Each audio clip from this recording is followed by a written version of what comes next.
Amen. Que le Seigneur vous bénisse. Nous allons prendre nos Bibles et nous allons commencer notre enseignement. Un enseignement profond. Petit à petit, nous arrivons vers la fin de ces grands enseignements. Le dernier dimanche, c'est le dimanche prochain. C'est là-bas que nous allons mettre un point-virgule pour que Dieu nous accorde encore d'autres grâces qui vont parler de sa part ici. Là où tu es, tu vas prendre encore ta Bible. Nous allons ouvrir dans le livre de Matthieu. Matthieu chapitre 14. Matthieu chapitre 14. Nous allons prendre notre passage clé. Matthieu chapitre 14. À partir du verset 22, nous allons lire rapidement. Aussitôt après, il obligea le disciple à monter dans la barque et à passer avant lui de l'autre côté pendant qu'il renverrait la foule. Quand il y renvoyait la foule, il monta sur la barque, sur la montagne, pour prier à l'écart. Et comme le soir était venu, il était là seul. La barque déjà au milieu de la mer était battue par le flot, car le vent était contraire. À la 4e veille de la nuit, Jésus alla vers eux, marchant sur la mer. Quand les disciples le virent marcher sur la mer, ils furent troublés et dirent, « C'est un fantôme !» Et dans leur frayeur, ils poussèrent de cris.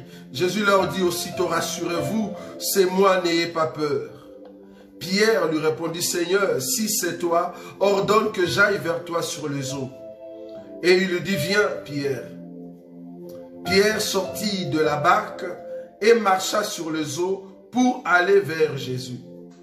Mais voyant que le vent était fort, il eut peur et comme il commençait à enfoncer, il s'écria, « Seigneur, sauve-moi. » Aussitôt Jésus étendit la main et les saisit et lui dit, « Homme de peu de foi, pourquoi as-tu douté ?» Et ils montèrent dans la barque et le vent cessa.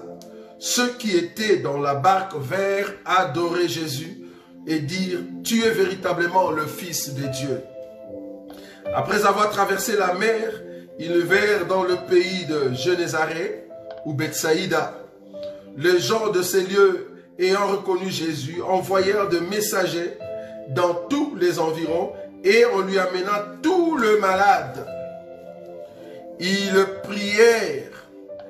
prièrent de leur permettre seulement de toucher les bords de son vêtement. Et tous ceux qui le touchèrent furent guéris. Shalom, shalom à tous nos bien-aimés qui sont là en ligne avec nous. Que Dieu vous bénisse. Nous croyons que cet enseignement, qui est un grand enseignement, comme nous l'avons dit tout à l'heure, que l'enseignement en question nous ramène dans la compréhension de 70 semaines de Daniel. Et là, nous sommes en train d'expliquer les milléniums, c'est-à-dire là avant le millénium. Nous avons expliqué la Vierge sage, qui est au fait la partie de Pierre, qui est sortie de la barque. Sortie de la barque, nous avons dit la fois passée, c'est au fait sortie du monde.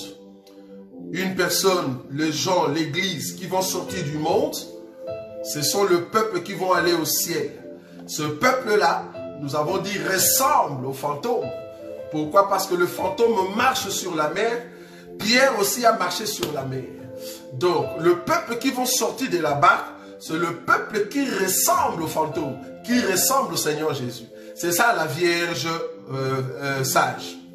Maintenant, après, nous avons dit que le même Pierre, quand il a vu le vent, c'est-à-dire quand il est sorti de la barque, il n'a pas vu le vent.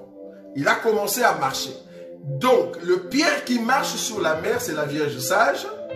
Et après, c'était maintenant le vent qui commence à frapper. Et la Bible dit, il a vu que le vent était fort, il eut peur. C'est Pierre-là qui a, au fait, eu peur.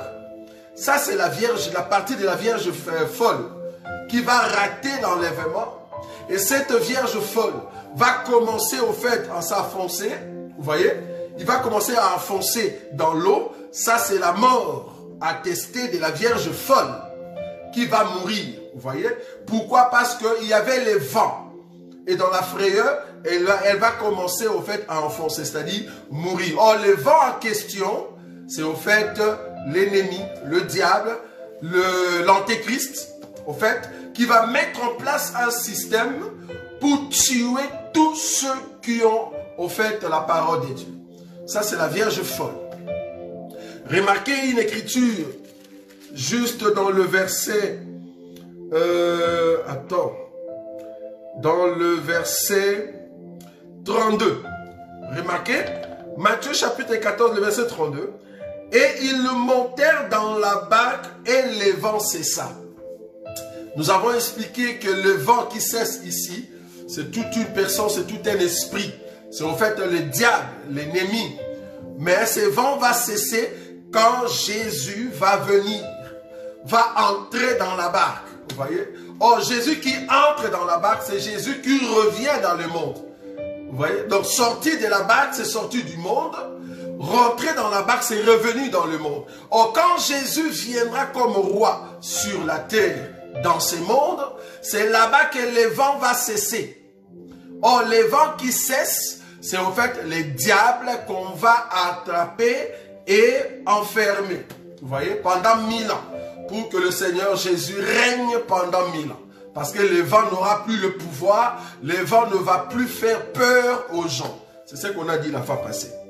Aujourd'hui, nous voulons maintenant expliquer au fait le verset 34 et le verset 36. Donc du verset 34 au verset 36. Maintenant, quand Jésus est entré dans la barque, qui est le monde, c'est le millénium qui commence. Or, les milléniums qui commencent, c'est le temps du royaume éternel, du royaume de celui qui est roi, du royaume de celui qui est Seigneur.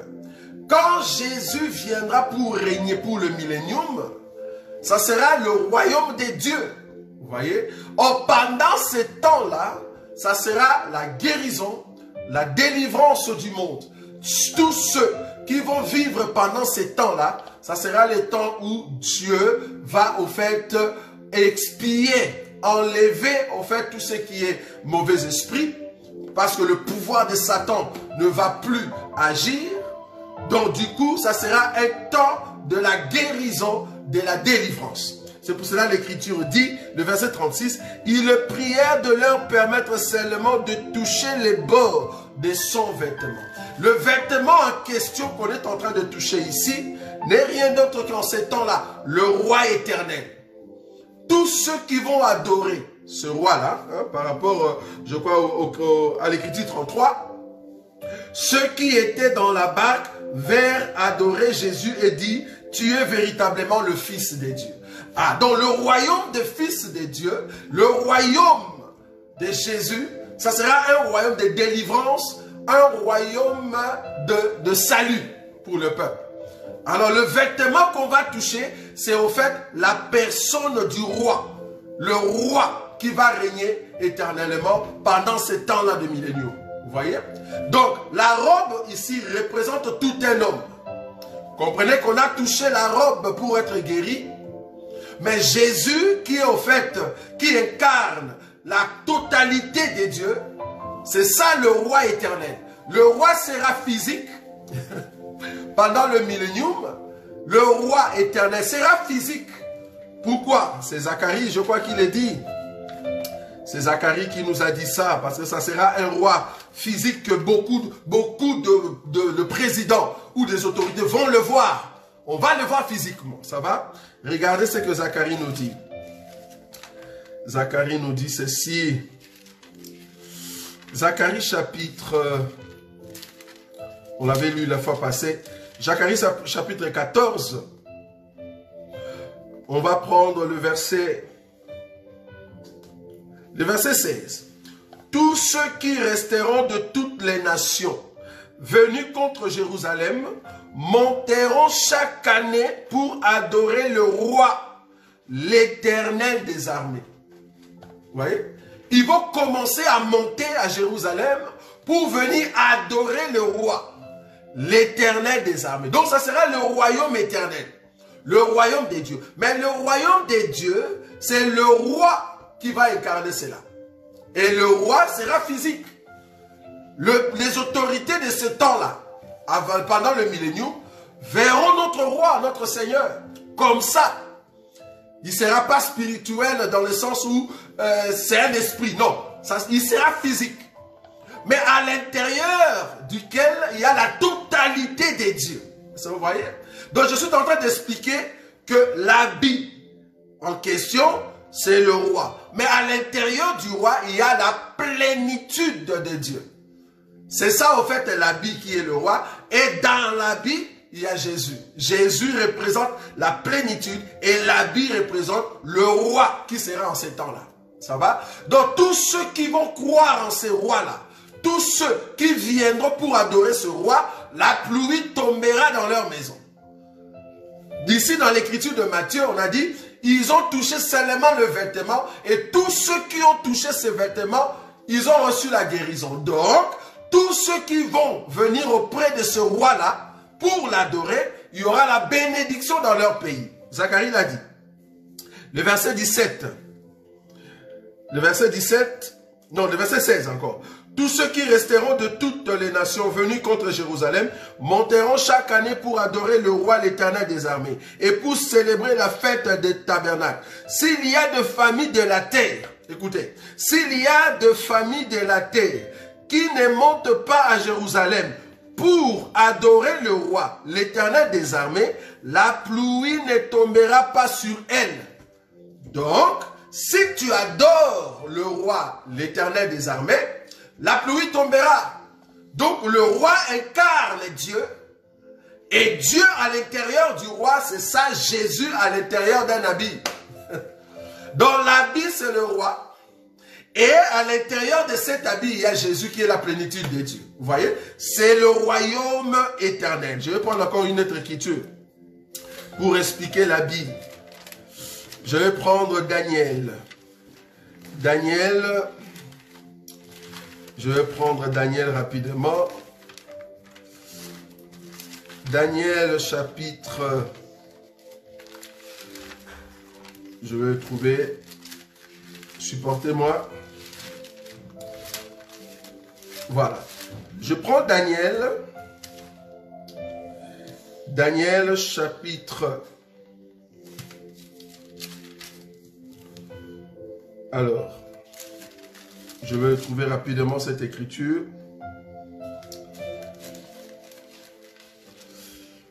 Voilà. Le verset 44, donc Daniel chapitre 2, le verset 44. La Bible dit ceci. Dans les temps de ce roi, les dieux des cieux suscitera un royaume. Daniel chapitre 2, le verset 44. Dans les temps de ces rois, les dieux des cieux suscitera un royaume qui ne sera jamais détruit et qui ne passera point sous la domination d'un autre peuple. Donc c'est le royaume éternel. Je ne sais pas si vous voyez ça. Donc c'est un royaume éternel qui va venir au temps du roi, de roi que Nebuchadnezzar avait vu, c'est-à-dire la statue. Parce qu'il faut qu'il y ait un royaume qu'on appelle le 5e royaume. Royaume de la grâce. Il faut qu'il y ait le 5e royaume qui arrive et qui va frapper au fait la statue. Et quand la statue va tomber, c'est comme ça que la pierre en question qui est descendue sans le secours d'une main, c'est cette pierre-là qui est le royaume éternel, c'est-à-dire le millénium. Remarquez, le verset 44, je répète. Dans les temps de ces rois, le Dieu des cieux suscitera un royaume qui ne sera jamais détruit et qui ne passera point sous la domination d'un autre peuple. Il brisera et détruira tout ce royaume-là. Quand on dit il brisera et détruira, c'est-à-dire après l'antéchrist, il n'y a pas un autre royaume qui viendra. Ça sera le royaume éternel, c'est-à-dire le millénium. Or, Jésus viendra détruire l'antéchrist, il va l'amener et le jeter en enfer, dans la Guéhenne, et il va prendre les diables pour l'enfermer pendant 1000 ans, et ça sera maintenant le royaume éternel qui commence. C'est ce que Daniel était en train d'expliquer. Donc, il brisera et détruira tout ce royaume-là, et lui-même subsistera éternellement. Le royaume que nous sommes en train de présenter ici, l'habit, c'est-à-dire le roi, et la personne de Jésus qui est Dieu, c'est au fait le royaume éternel. Or, ce royaume éternel-là vient pour apporter la guérison et la délivrance. Apporter la guérison et la délivrance. Le verset 45, Daniel chapitre 2, verset 45. C'est ce qu'indique la pierre que tu as vue, s'est détachée de la montagne sans le secours d'aucune main, et qui a brisé le fer, les reins, l'argile, l'argent et l'or. Les grands dieux a fait connaître au roi ce qui doit arriver après cela. Le songe est véritable et son explication est certaine. Donc la pierre en question ici, c'est le royaume éternel, le royaume de notre Seigneur Jésus. Vous voyez? Or, ce royaume, c'est un royaume d'équité, un royaume de guérison. Le salut est venu. Est-ce que vous voyez? Alors, je vais prendre encore une autre écriture. Je suis en train d'expliquer l'habit. L'habit, c'est le roi. Et Jésus qui est dans cet habit représente la plénitude de Dieu. Donc le roi qui va régner pendant 1000 ans, qui régnera avec nous, le roi qui viendra, c'est notre Seigneur Jésus. Et il sera physique. C'est ça l'habit. Toute personne qui va croire, qui va venir adorer ce roi, qui va venir élever ce roi, la pluie tombera dans leur nation. Vous voyez?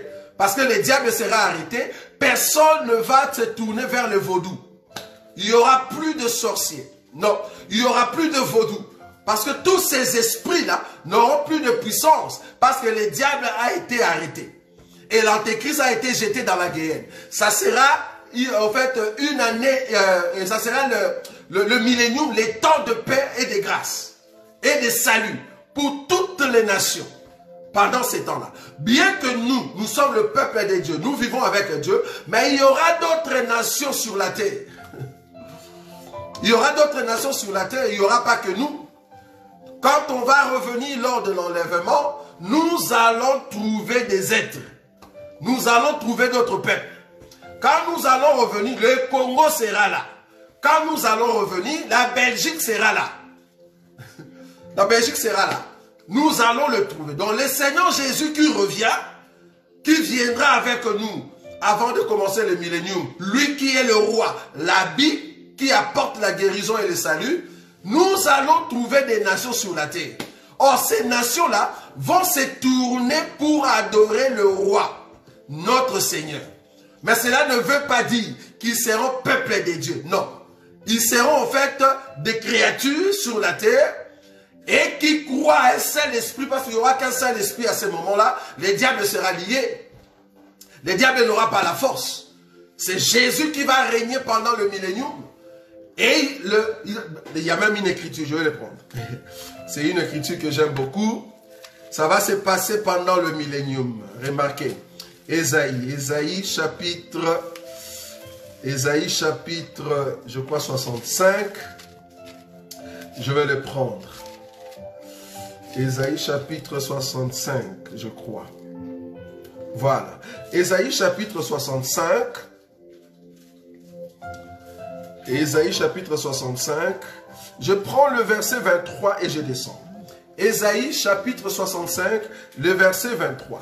Ils ne travailleront pas en vain et ils n'auront pas des enfants pour le voir périr, car ils formeront une race bénie de l'Éternel. Et leurs enfants seront avec eux. Avant qu'ils m'invoquent, je répondrai. Avant qu'ils aient cessé de parler, j'exaucerai. Le loup et l'agneau paîtront ensemble. Cette écriture explique qu'il n'y aura plus le mal.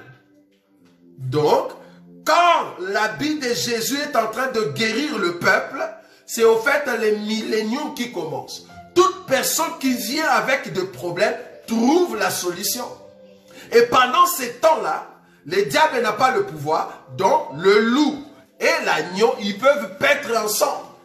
Le loup ne va plus regarder l'agneau comme un animal à arracher ou à tuer. Vous voyez?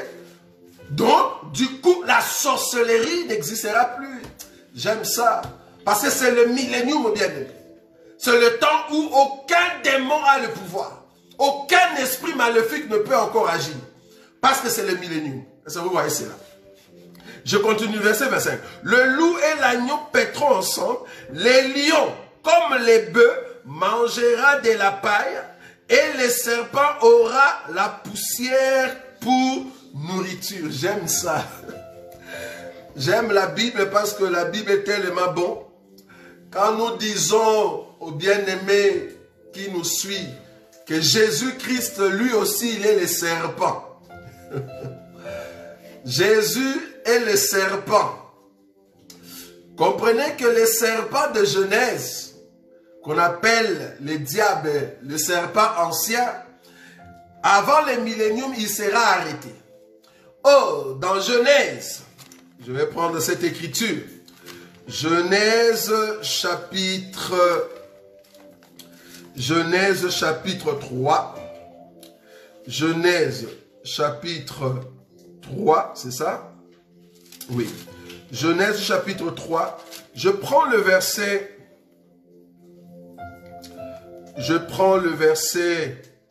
14. Genèse chapitre 3, le verset 14. Je vais expliquer quelque chose de très important pour te montrer que Jésus-Christ, lui aussi, le serpent. Et que ce qui a été dit ici dans Genèse, Jésus aussi le fera la même chose. Pour te montrer qu'il est le serpent. Regarde, Genèse chapitre 3, le verset 14. L'Éternel Dieu dit au serpent, puisque tu as fait cela, tu seras maudit entre tous les bétails et entre tous les animaux des champs.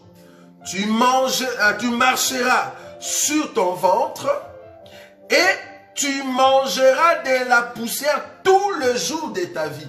Tu mangeras de la poussière tout le jour de ta vie. Le serpent ici, qu'on a donné comme nourriture la poussière, ça c'est le diable. Dans Genèse, c'est le serpent qui a comme nourriture la poussière. Cela veut dire, parce que la poussière en question, c'est l'homme. Comment est-ce que nous le savons? C'est le verset 19. Le verset 19, quand on parlait à Adam, c'est à la sueur de ton visage que tu mangeras du pain jusqu'à ce que tu retournes dans la terre d'où tu as été pris, car tu es poussière. Tu vois? Car tu es poussière et tu retourneras dans la poussière. Donc Adam est poussière, l'homme est poussière. Maintenant, quand on donne au serpent l'autorité, on lui donne comme nourriture la poussière, cela veut dire on donne maintenant l'autorité au diable de régner sur les hommes. Parce que l'homme a péché, alors tous ceux qui ont péché, vous êtes au merci du diable. C'est le diable qui dirige ces gens-là. Vous voyez? Donc parce que vous êtes poussière. Donc le fait de manger la poussière ou avoir la nourriture comme poussière, cela veut dire de diriger les hommes. Diriger les hommes. Maintenant ici, c'est le diable qui dirige les hommes. Vous voyez? Le diable qui dirige les hommes. Quel homme? L'homme qui n'a pas le sang. Parce que pour ne pas être au merci du diable, un enfant de Dieu doit avoir le sang mélangé avec la poussière. Et c'est comme ça que tu n'as plus la nourriture du serpent. Le serpent qui est le diable. Maintenant, quand le diable sera arrêté, avant le millénium, quand il sera arrêté, maintenant l'écriture d'Ésaïe chapitre 65 va s'accomplir. Vous voyez? Ésaïe chapitre 65 va s'accomplir. Qu'est-ce que Ésaïe 65 a dit? Ou bien, qu'est-ce que ce verset nous dit? Le verset 25. Le loup et l'agneau paîtront ensemble. Ça, c'est pendant le millénium. Alors que le diable est arrêté. Le diable n'est pas ici. On continue. Les lions comme les bœufs mangera de la paille. C'est-à-dire, les lions et les bœufs, la paille en question dans la révélation, c'est la nourriture. Vous comprenez, hein? C'est la nourriture. Tous ceux qui sont méchants, ils vont écouter la même nourriture. La paille, c'est la nourriture. Mais la nourriture du bœuf.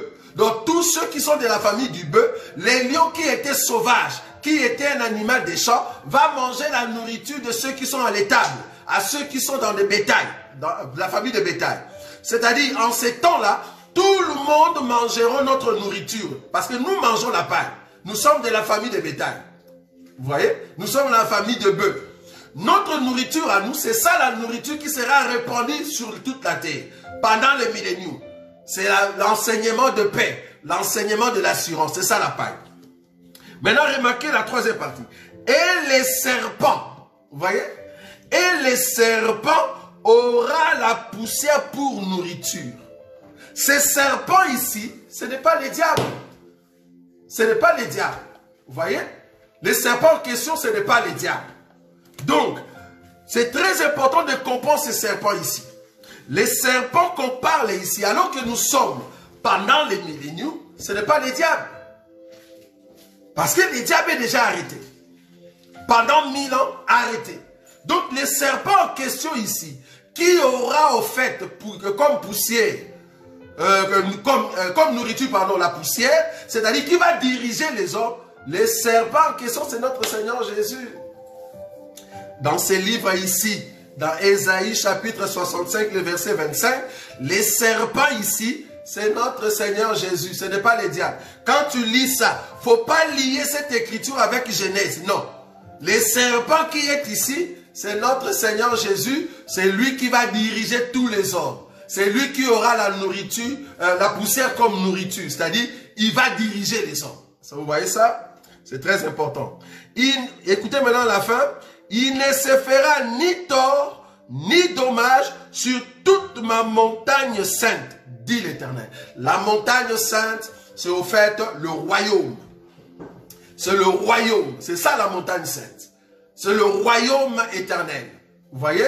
Et le roi qui règne là-bas, c'est lui notre Seigneur Jésus. Et c'est lui le serpent qui aura. Vous voyez? On a dit bien au futur. On a très bien au futur, on a mis ça au futur. Hein. Les serpents aura. Le serpent aura. Donc, c'est-à-dire que c'est quelque chose qui vient. Hein. C'est quelque chose qui vient après. Les serpents aura comme nourriture la poussière. Ça, c'est le Seigneur Jésus. Voilà. Donc, nous sommes en train d'expliquer le vêtement qui guérit. C'est très important. Les vêtements qui guérissent. Je vais prendre encore une autre écriture. Je suis en train d'expliquer le vêtement. J'ai dit que ce vêtement, c'est le vêtement du salut et de la délivrance. Je vais prendre une écriture. Ésaïe chapitre 61. Ésaïe chapitre 61. Ésaïe chapitre 61. Je vais prendre encore une écriture ici. Je vais expliquer encore le vêtement. Ésaïe chapitre 61, le verset 10. La Bible dit ceci. Je me réjouirai en l'Éternel. Mon âme sera ravie d'allégresse en mon Dieu. Car il m'a revêtu de vêtements du salut. Il m'a couvert du manteau de la délivrance. Comme le fiancé s'orne d'un diadème, comme la fiancée sépare de ses joyaux. Vous voyez? Car comme la terre fait éclore son germe, et comme un jardin fait pousser ses semences, ainsi le Seigneur, l'Éternel, fera germer les saluts et la louange en présence de toutes les nations. Cette écriture, c'est pendant les milléniums. C'est pendant les milléniums, quand Dieu sera roi. Quand il sera roi, tout le monde verra Dieu, mais dans la peau du roi. Vous voyez? Donc Dieu sera sur la terre, mais dans la peau du roi. Très important. Donc, c'est Jésus qui a un habit qui guérit. Jésus ici, c'est l'Éternel, et l'habit, c'est le roi. Vous comprenez ce que je suis en train d'expliquer? Donc, l'habit qui guérissait dans Matthieu, chapitre 14, là où nous avons lu le dernier verset, je crois le verset 36, cet habit-là, c'est le roi qui apporte la guérison. C'est notre Seigneur qui apporte la vie, les saluts, la délivrance du peuple. Maintenant, dans la doctrine, parce que là, j'ai expliqué dans la révélation et dans la prophétie. Maintenant, dans la doctrine, l'habit qui guérit en question, c'est tous ceux qui ont l'enseignement. Si vous avez la parole de Dieu en vous, si vous avez l'onction de Dieu en vous, vous avez le pouvoir de guérir. Je vais prendre une écriture. L'habit qui guérit, c'est très important ça, j'aime ça. Marc chapitre 16. Marc chapitre 16. Je vais prendre une écriture ici. Marc chapitre 16, je prends le verset 15. Puis il leur dit, allez par tout le monde et prêchez la bonne nouvelle à toute la création. Celui qui croira et qui sera baptisé sera sauvé, mais celui qui ne croira pas sera condamné. 17. Voici les miracles qui accompagneront ceux qui auront cru. En mon nom, ils chasseront les démons, ils parleront de nouvelles langues, ils saisiront des serpents. S'ils boivent quelques breuvages mortels, il ne leur fera point de mal. Ils imposeront le main aux malades et les malades seront guéris. Donc toute personne qui croit en Jésus et qui porte le nom de Jésus, parce que quand la Bible dit en mon nom, ce n'est pas seulement les 5 lettres du nom de Jésus, non. Quand on dit en mon nom, le nom en question, c'est l'enseignement. Le nom de Jésus veut dire l'enseignement. Donc quand on dit tu as Jésus, ça dit tu as l'enseignement. Ce n'est pas les 5 lettres. Quand la Bible dit en mon nom, ça dit tu as l'enseignement. Si tu as l'enseignement, tu as l'habit, bien-aimé. Tu as l'habit. Et cet habit guérit. Cet habit délivre. Ça, c'est dans la doctrine. La pratique des enfants de Dieu. Si seulement tu as cette grâce, tu vas guérir.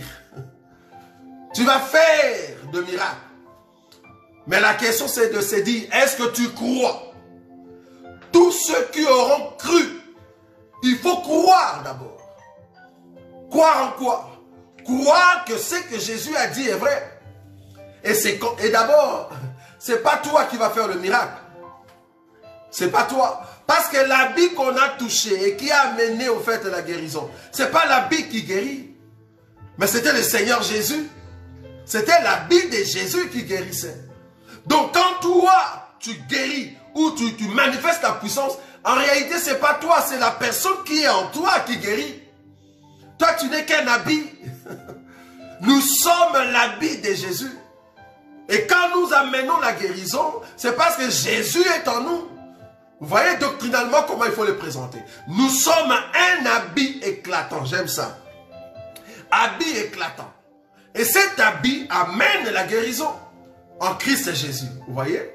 Donc tous ceux qui croient à la parole, tous ceux qui croient à l'enseignement, vous avez la capacité de guérir. Il ne faut pas avoir peur. Toi, présente-toi seulement. Ce n'est pas toi qui vas faire l'œuvre. Ce n'est pas toi qui vas guérir. C'est la personne qui est en toi. Si seulement tu as l'enseignement, si seulement tu as la parole, si seulement tu as Jésus, au nom de Jésus, il y aura des miracles.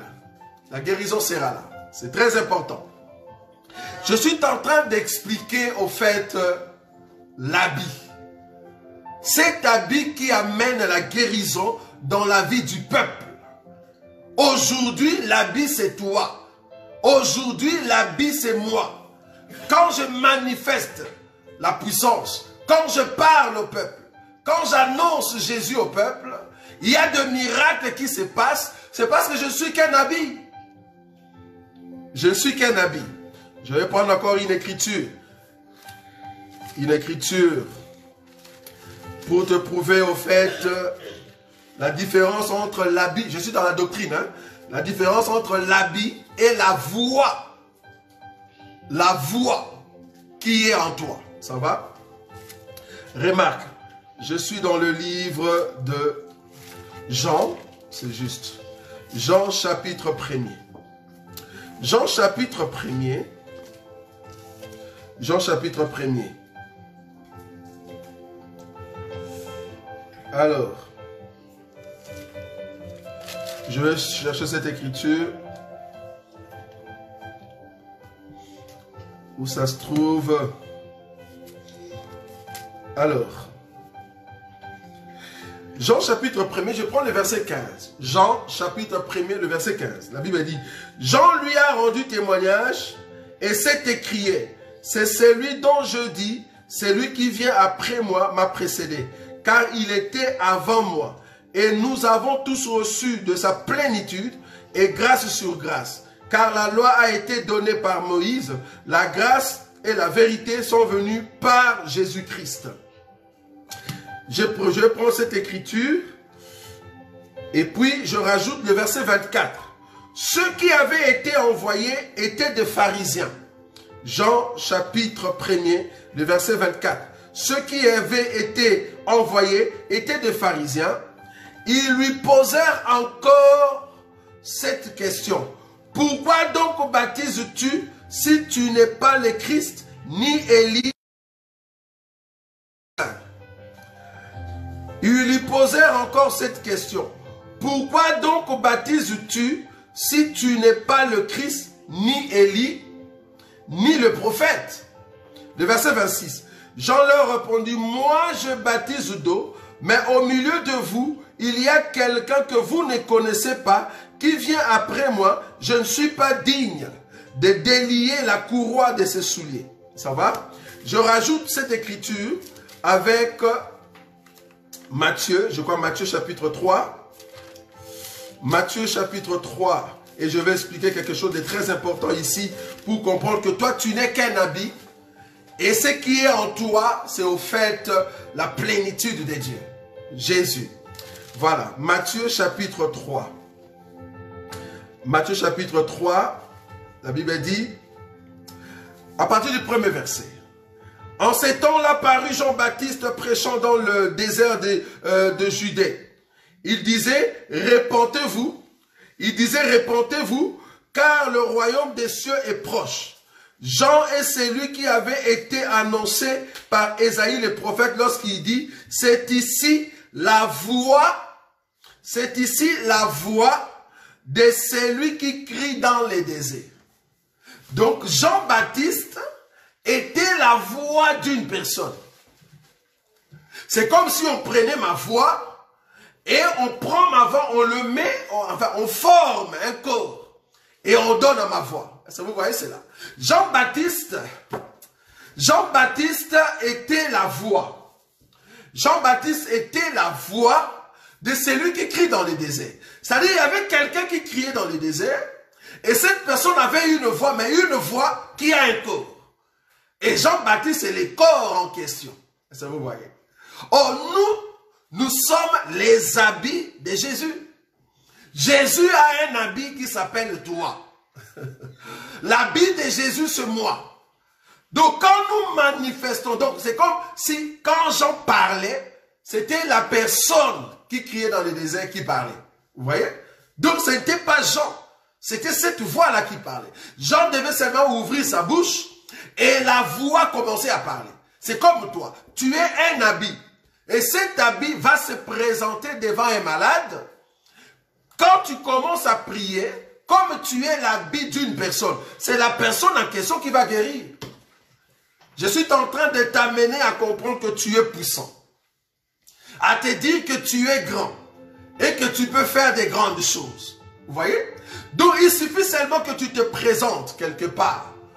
Tu pries pour la personne.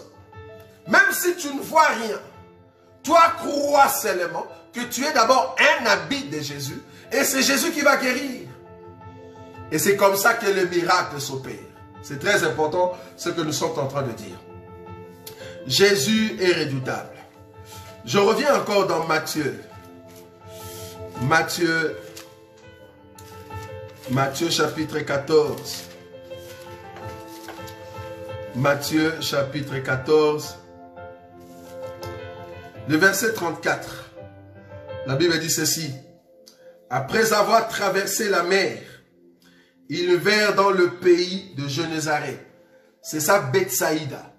Quand nous avons dit que Jésus, la marche du fantôme sur la mer vers Bethsaïda, cela veut dire Dieu a quitté au fait la loi. Il est en train maintenant de marcher dans la grâce et après on va passer de l'autre côté pendant le millénium. C'était au fait ça les grands enseignements. Maintenant ici le Génézareth représente Bethsaïda. Donc Bethsaïda c'est au fait la ville. Bethsaïda, en fait, c'est le royaume. là où nous serons. Donc quand nous expliquons que le fantôme passe sur la mer, c'est au fait le fantôme qui a d'abord laissé l'église marcher et lui-même il est venu avec le secours pour soutenir Pierre et entrer dans le monde. Nous avons dit c'était la résurrection. Quand Jésus entre dans le monde, les diables doivent cesser d'agir. Vous voyez? C'est ça les vents qui cessent. C'est très important. Et après cela, il faut maintenant aller à Bethsaïda et c'est là-bas que le royaume du millénium va commencer. C'était ça au fait, ces grands enseignements. Alors, pour amener un éclaircissement pour ceux qui n'étaient pas avec nous au début de cet enseignement, nous avons expliqué que Jésus intercède pour le peuple. Il intercède étant le roi et il intercède étant le sacrificateur. C'est-à-dire il a expié au fait nos péchés et en même temps il nous sauve. Vous voyez? Il intercède comme étant sacrificateur et intercède aussi comme étant le roi. Comme étant le roi, il nous donne la force. C'est pour ça que la Bible dit, il est assis à la droite de Dieu. À la droite de Dieu, c'est-à-dire il est dans la force. Et c'est là-bas qu'il nous donne aussi la force. Et il enlève nos péchés. Quand il prie, quand il vit en nous, il expie nos péchés. Et c'est comme ça que nous sommes sans péché. Quand nous disons que nous n'avons pas de péché, c'est parce que Jésus a déjà expié tous nos péchés. Vous voyez? Or, quelqu'un qui marche sans péché, c'est cette personne-là qui a la grâce de Dieu. Alors tu es un habit du Seigneur. Un habit qui guérit. Très important. Alors, ce que nous allons faire, nous allons prier ensemble avec vous. Afin que Dieu vous donne la force. Là où vous êtes, vous allez juste prendre cette attitude de prière. Nous allons prier ensemble. Parce que Jésus est tellement redoutable. Je vous avais promis qu'aujourd'hui, nous allons prendre un temps dans la prière. Là où tu es, pour ceux qui peuvent s'agenouiller, ils peuvent toujours le faire. Voilà. Il y a des gens qui appellent. Nous allons le prendre après. Voilà. Nous allons commencer à prier ensemble. Je vais mettre un cantique. Et nous allons prier ensemble. Wow. Voilà. Nous allons prier ensemble. Je vais mettre le cantique parce que Dieu est grand. Voilà. Tu peux commencer à te recueillir dans la présence de Dieu, bien-aimé. Je veux que le Seigneur t'assiste, que tu sois fort, que par cet enseignement, que tu sois une personne victorieuse dans la présence de notre Seigneur Jésus. Je veux que tu ailles de l'avant. Que la grâce de Dieu puisse t'accompagner, bien-aimé. Alors que nous écoutons ces cantiques, tu vas commencer à prier. Tu vas te recommander entre les mains du Seigneur. Commence à dire à Jésus, je veux être comme toi. Je veux ressembler à ta personne. Je veux vivre comme toi. Respectant la parole. Je veux vraiment m'accrocher à l'enseignement. M'accrocher à la parole de Dieu. Commence à prier, bien-aimé. Dis, Seigneur, j'ai besoin de toi. J'ai besoin de ton soutien. Moi-même, je ne saurais pas. J'ai besoin que tu puisses me soutenir. Que je sois fort. Que je continue dans cette marche. Prions au nom de notre Seigneur Jésus. Commence à élever les noms de Jésus, bien-aimé. Tu es Dieu. Le roi des gloires, c'est toi, Jésus. Nous voulons célébrer ton nom. Jésus. Tout ce que tu fais est bon. Le roi des gloires, le Seigneur, Dieu puissant. Qui peut s'opposer à toi? Tu es des dieux. C'est pour cela mon âme te loue. Mon âme te loue, Jésus. Et reconnais ta grandeur parce que tu es digne d'être élevé, Jésus. Nous voulons célébrer ton Seigneur. Je veux vivre comme toi. réalisant que c'est toi qui es ma force. À chaque fois que nous nous approchons de toi, Seigneur, tu ne cesses de nous faire du bien. Le roi des gloires, c'est toi. Car tu es la lumière qui éclaire nos pas. La lumière qui nous donne la joie. La lumière qui nous donne la force. La lumière qui nous donne la gloire. Parce que c'est toi qui éclaires nos cœurs. C'est toi qui éclaires, Seigneur, nos vies. Tu es le Dieu, celui qui expie nos péchés. Tu as lavé nos cœurs pour que nous soyons un peuple fort. Qui peut se mesurer à toi? Qui peut se comparer à toi, Jésus? Les dieux de gloire, le Seigneur Tout-Puissant. Dieu de gloire, c'est toi. Quelle grâce de t'appartenir, Seigneur Jésus. Quelle grâce d'avoir Jésus dans son cœur. Quelle grâce de célébrer le nom de celui qui est Dieu. Quelle grâce de proclamer la puissance de notre Seigneur. Car tu es Dieu. Oh, tu nous cesses de nous faire du bien. Parce que tu es Dieu. Oh, tu es Dieu. Jésus. Alléluia. Oui, bien-aimé. Tu vas t'humilier devant le Seigneur. Tu vas dire, Seigneur, pardonne mes péchés. Pardonne mes péchés. Donne-moi la force de vaincre le mal à tout moment. Parce que tu es le Dieu de gloire. Tu vas demander que le Seigneur Jésus te pardonne. Que Jésus te donne encore la force de continuer. À chaque fois que quand tu es faible, à chaque fois que je suis faible, que Jésus me donne la force de continuer. Prions au nom de notre Seigneur Jésus. Je veux prier comme toi, Jésus. Je vais aller de l'avant. Aller de l'avant, éternel Dieu des armées. Toute ma vie, Seigneur, je veux vivre. Hé, Jésus, ressembler à toi. Marcher devant toi. Pardonne-moi, Seigneur, à chaque fois que je tombe. Aie pitié de moi, Jésus. Car il n'y a que toi qui peux nous redresser. Il n'y a que toi qui peux enlever les péchés dans nos vies, Seigneur Jésus. Oh, la maladie qui pouvait nous accabler, c'est toi. C'est toi qui enlèves cela, Jésus. Nous avons besoin de toi, le roi des gloires. Je veux obéir ta parole. Je vais obéir ta parole.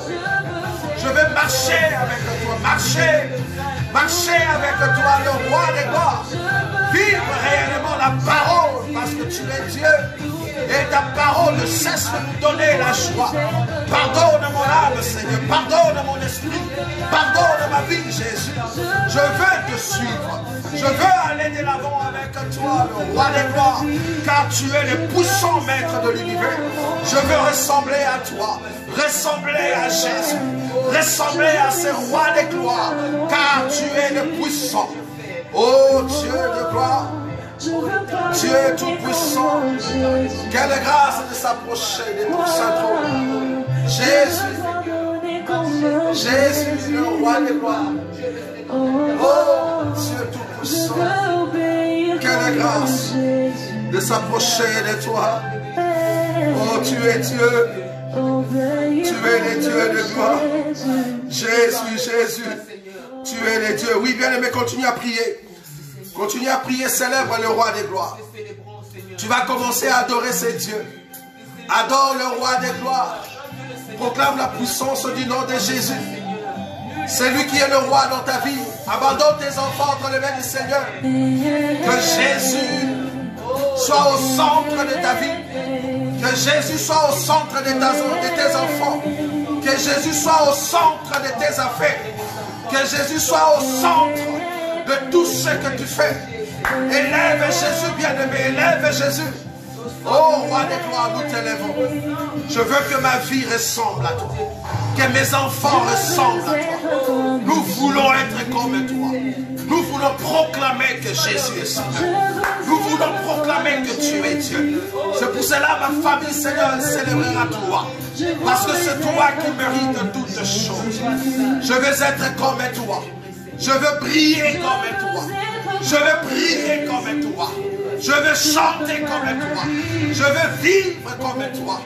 Parce que tu es mon modèle. C'est toi le modèle que nous devons suivre. C'est toi l'exemple qui dirige ma vie. Je veux que tu sois l'exemple pour mes enfants. Je veux que tu sois l'exemple pour ma femme. Je veux que tu sois l'exemple pour ma vie.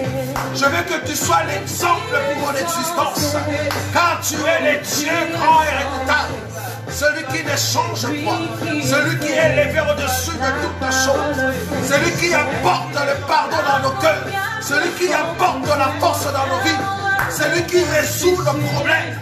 Celui qui nous ramène dans la sainteté. Celui qui nous ramène dans la pureté. Car tu transformes notre état. Tu transformes nos âmes pour proclamer la puissance de ton nom. Je veux être comme toi. Jésus, le roi des gloires. Qui est comme toi? Jésus, le Dieu puissant. Le redoutable, c'est toi. Nous voulons célébrer ton Saint-Nom.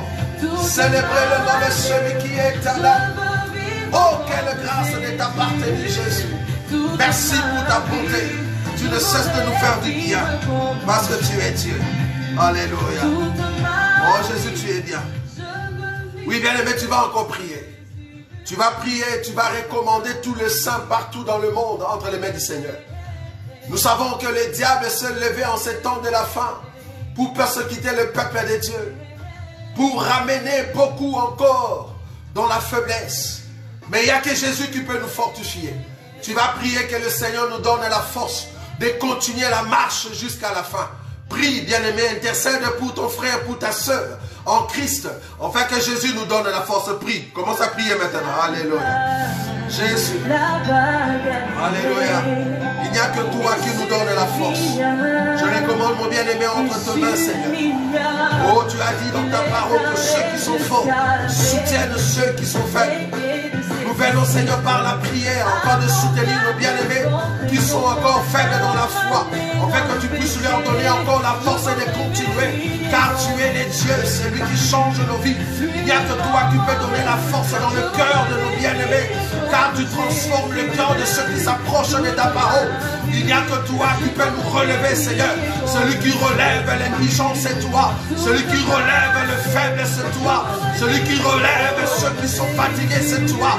Tu nous montres le nouveau chemin, afin que nos yeux soient fixés sur toi, pour que nous puissions porter, Seigneur, ce qui est la croix que tu nous as donnée, afin d'aller jusqu'au bout, afin de vivre la parole de Dieu à chaque instant, pour la seule gloire de ton nom. Qui peut nous fortifier comme toi? Qui peut nous rassurer comme toi? Les dieux grands, le Dieu puissant, parce que tu es Dieu. Bénis mon frère bien-aimé. Bénis ma soeur, Seigneur, car il n'y a que toi. Oh, roi des gloires. Jésus, Jésus, les dieux grands. Merci. Nous voulons être comme toi. Alléluia. Merci Jésus. Oh, tu es Dieu. Nous voulons être comme toi, Jésus. Nous voulons célébrer ton Seigneur. Vivre réellement ta parole. Vivre toujours à côté de celui qui nous soutient. Je veux ressembler à toi, ressembler à toi, ressembler à toi. Ressembler à Jésus à chaque instant. Ressembler à Jésus par la puissance. Ressembler à Jésus. Je veux parler comme toi. Je vais agir comme toi. Je vais vivre à ta parole. Oh, alléluia. Tu es le Dieu redoutable, le puissant Seigneur. Celui qui prépare nos cœurs. Celui qui nous garde dans sa présence. Ta parole est grande. Alléluia. Oh, tu es Dieu. Merci Jésus. Tu es le roi. Nous t'élèvons. Les dieux redoutables. La force de notre existence. Tu es digne. Merci Jésus. Car il n'y a que toi qui nous soutiens. Nous voulons nous accrocher à toi. Vivre ta parole, Seigneur. Nous n'avons pas de secours, Seigneur, sur la terre. Nous n'avons pas de soutien. La Bible dit, tu es le secours qui ne manque jamais au temps de la détresse. Quand nous sommes, Seigneur, dans le tourment, la seule personne qui vient nous soutenir pour nous donner la force, c'est toi. Soutiens mon frère, soutiens ma soeur. Nous voulons aller de l'avant avec toi pour la seule gloire de ton nom. Même quand nous sommes fatigués, Seigneur, ta main nous soutient pour que nous puissions continuer la marche. Merci que cette soirée soit une grâce, Seigneur, pour tout un chacun de nous. En ton nom, Jésus-Christ, que nous avons ainsi prié. Amen. Que Jésus-Christ vous bénisse. Donc voilà, Dieu est grand et redoutable. Sa parole est là pour nous soutenir. Voilà, donc nous allons encore nous rencontrer les dimanches prochains lors de notre enseignement, le dernier dimanche avant que nous puissions aller au Congo. Et nous allons mettre un point virgule. Un autre bien-aimé va commencer à passer pour apporter la parole.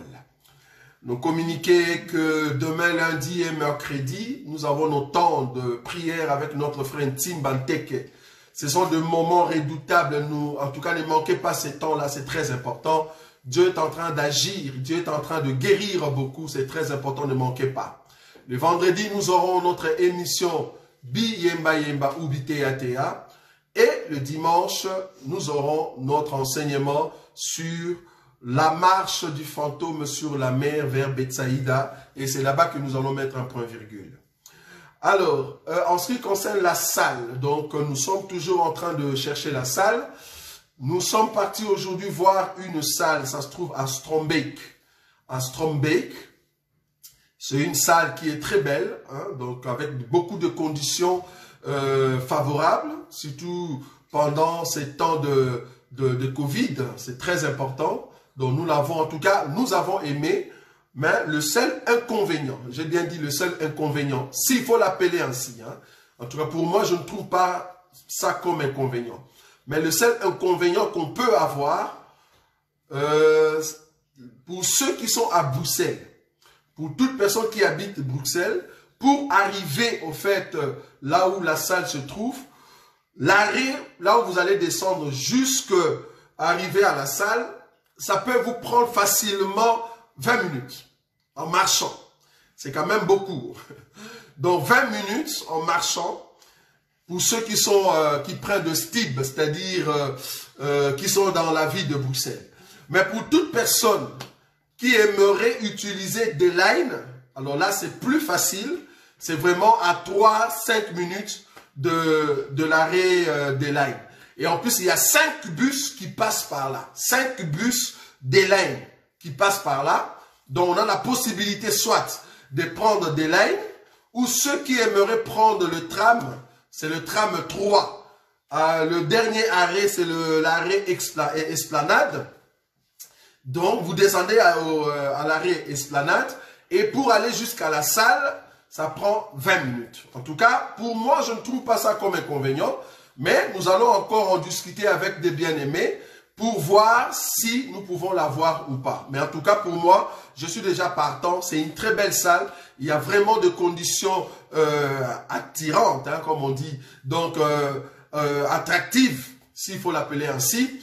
Et c'est vraiment dans un coin où on peut permettre à ce que le bien-aimé, s'ils voudront, en tout cas, de prendre des lines. Donc, voilà. Donc, mais toutefois, nous allons vous confirmer définitivement les dimanches prochains, si nous avons pris cette salle, oui ou non, ou bien au courant de la semaine, le frère Timba peut aussi l'annoncer lors de la prière de lundi et de mercredi.